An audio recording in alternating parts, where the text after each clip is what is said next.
प्यारे बच्चों, आज हम प्रश्नावली 2.1 क्वेश्चन नंबर 7 और 8 हल करेंगे। तो क्वेश्चन 7 है हमारा, संख्याओं के निम्नलिखित युग्मों में से प्रत्येक के लिए संख्या रेखा पर कौन सी पूर्ण संख्या अन्य पूर्ण संख्या के बाईं ओर स्थित है। तो ये संख्या रेखा लेते हैं 0, 1, 2, 3 और इस तरफ घटा 1, घटा 2। तो मान लो ये दो है, तो इसके बाईं ओर की कौन स्थित होगा, 1, 0 या माइनस की, यानी कि क्या है, बाईं ओर हमेशा छोटी संख्या स्थित होती है। तो पहले हमें क्या करना पड़ेगा, इन संख्याओं में कौन छोटी है कौन बड़ी है वो हमें पता करके ये इसमें छोटे और बड़े का सिंबल लगाएंगे।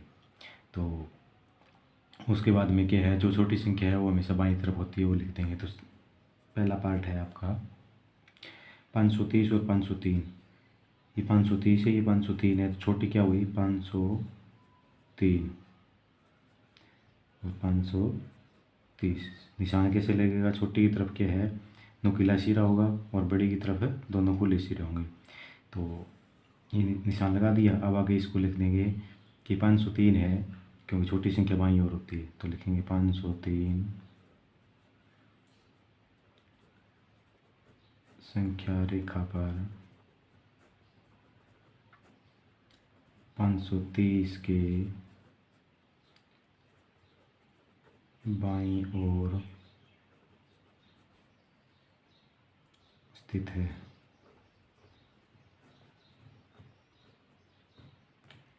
ठीक है, इसी तरह बी पार्ट करेंगे हम 370 और 307, 370 और 307।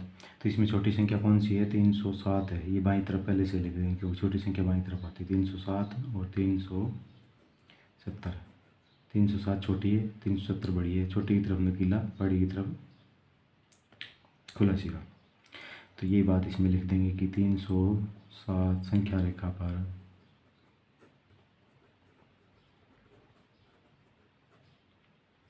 370 के बाईं ओर स्थित है।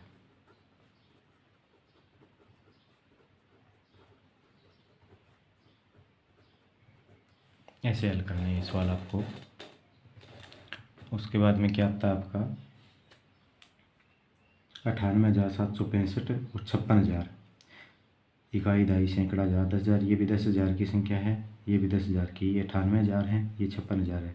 तो छोटी कौन हुई 56,000। तो 56,789 और 98,765। ये छोटी, ये बड़ी। छोटी की तरफ नुकीला। ये बात यहाँ लिख देंगे कि 56,789 संख्या रेखा पर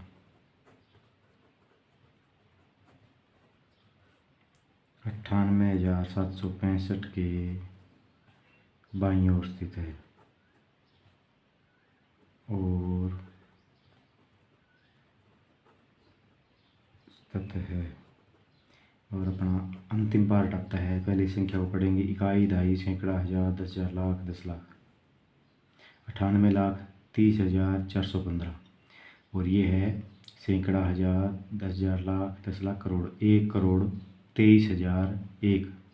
तो 1 करोड़ ज़्यादा है, 98 लाख ज़्यादा है, तो 1 करोड़ ज़्यादा है, ये छोटी है। तो छोटी को पहले लिखेंगे 98,30,415 और 1,23,001। ये बड़ी है, ये छोटी है, तो निशान लगा दिया। अब लिख देंगे 98,30,415 1,23,001 के बाईं ओर स्थित है। बाईं ओर स्थित है क्योंकि संख्या रेखा पर क्या है, छोटी संख्या है वो बाईं ओर होती है। ये बाईं ओर है, ये दाईं ओर है। तो छोटी संख्या पहले आप पहचान कर लो, उसके बाद में क्या है आप आराम से लिख सकते हो। इसके बाद में अगला क्वेश्चन आता है आपका क्वेश्चन नंबर 7। प्रश्न नंबर 8।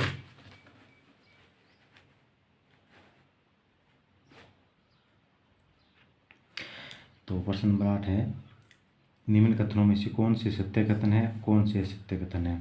सिर्फ हमें क्या है, सत्य और असत्य के बारे में लिखना है। तो शून्य सबसे छोटी प्राकृत संख्या है। तो आपको पता होना चाहिए प्राकृत संख्या क्या होती है। नेचुरल नंबर्स 1 2 3 अनंत तक जाते हैं। तो सबसे छोटी क्या हुई 1, इसने कहा है शून्य, तो ये क्या हो गया, असत्य हो गया। दूसरा है 400 संख्या की 399 की पूर्ववर्ती। पूर्ववर्ती क्या होती है, पहले आने वाली, जबकि 400 क्या आती है 399 के बाद में आती है, तो ये भी क्या हो गया, असत्य।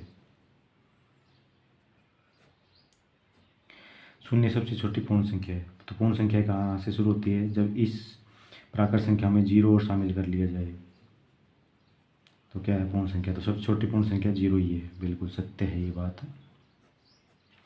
600 संख्या 599 का परवर्ती, परवर्ती होता है बाद में आना, तो 600 क्या है 599 के बाद में आती है, तो ये भी क्या है, सत्य है, तथ्य है हमारा। सभी प्राकृत संख्याएं पूर्ण संख्याएं हैं।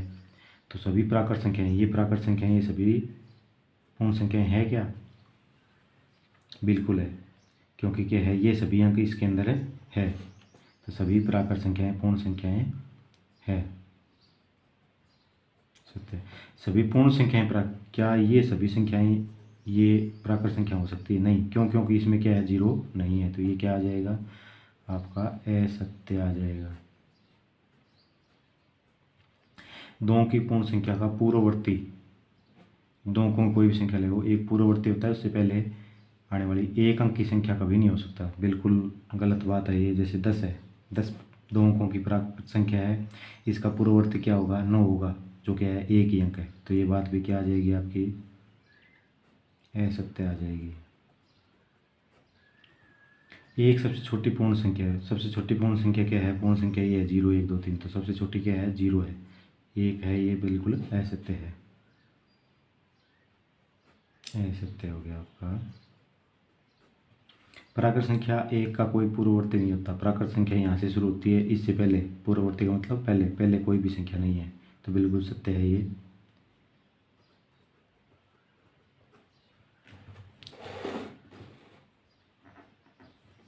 उसके बाद में पूर्ण संख्या एक का कोई पूर्ववर्ती नहीं होता।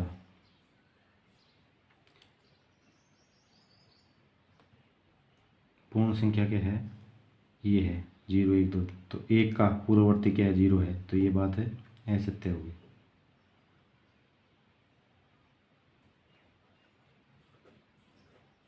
असत्य, क्योंकि 0 क्या है, इसका पूर्ववर्ती होता है। पूर्ण संख्या 13 संख्याओं 11 और 12 के बीच में, 11 और 12 और 13, 13 क्या है, इनके बाद आता है, न कि बीच में आता है, असत्य है। पूर्ण संख्या 0 का कोई पूर्ववर्ती नहीं होता। पूर्ण संख्या 0, इसका पहले पूर्ववर्ती पहले कुछ नहीं होता, सत्य है ये। दो अंकों की संख्या का परवर्ती सदैव दो अंकों की संख्या होती है। परवर्ती होता है बाद में, तो मान लो दो अंकों में कोई भी संख्या है, तो उसका परवर्ती सदैव ही दो अंकों की संख्या होती है। तो मान लो 99 है, तो दो अंकों की संख्या का परवर्ती, परवर्ती क्या है, बाद में आने वाला, तो इसके बाद में क्या आएगा, 100, 3 अंक हो गए। तो कोई ज़रूरी नहीं है कि क्या है, दो अंकों की संख्या का परवर्ती सदैव ही दो अंकों की संख्या हो, तो ये असत्य है आपका। इसी के साथ हमारी प्रश्नावली 2.1 कंप्लीट हो जाती है। अगले वीडियो में हम 2.2 हल करेंगे। धन्यवाद।